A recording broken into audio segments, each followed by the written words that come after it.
बहुत समय पहले की बात है। देवता और असुर उन्होंने मिलकर समुद्र मंथन किया।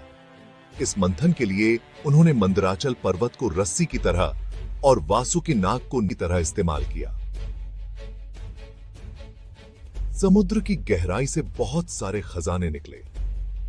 कामधेनु गाय जो हर मनोकामना पूरी करती थी, वो भी निकली। ऐरावत हाथी भी समुद्र से ही प्रकट हुआ और सबसे महत्वपूर्ण अमृत जो अमृता का वरदान देता था, वो भी सामने आया। देवता और असुर दोनों ही अमृत पाना चाहते थे। दोनों के बीच भयंकर युद्ध छिड़ गया।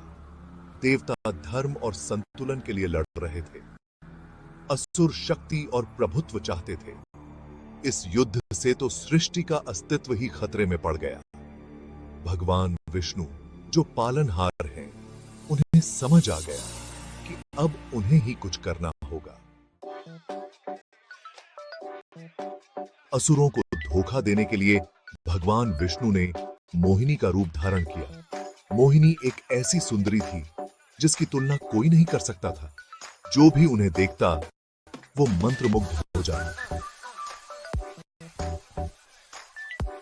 मोहिनी की सुंदरता के जाल में फंस गए और वो अमृत के बारे में ही भूल गए। वो सब इस बात पर राजी हो गए कि मोहिनी ही अमृत बांटे।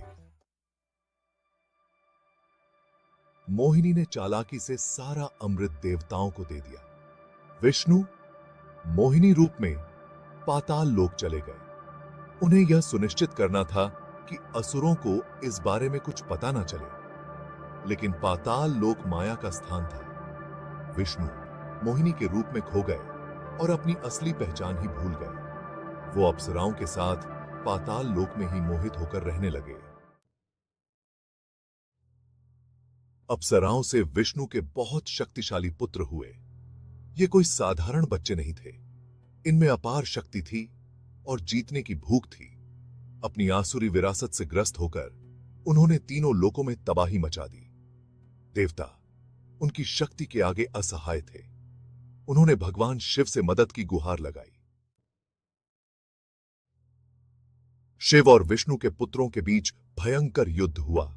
उनके वार से धरती कांपने लगी। शिव ने क्रोध में आकर अपना दिव्य प्रकोप दिखाया। उन्होंने तांडव नृत्य किया, जो विनाश का नृत्य है, और विष्णु के सभी पुत्रों का नाश कर दिया। अपने पुत्रों की मृत्यु का समाचार पाताल लोक में विष्णु तक पहुंचा। उनके मन पर छाया भ्रम दूर हो गया। वह फिर से विष्णु थे, पालनहार, लेकिन एक दुखी पिता भी।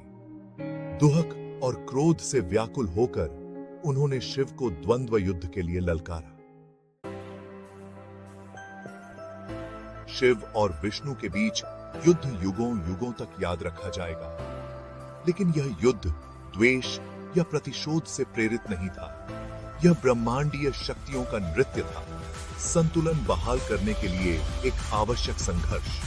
अंत में विष्णु ने शिव के कार्यों की आवश्यकता को स्वीकार किया। तीनों लोकों में शांति लौट आई।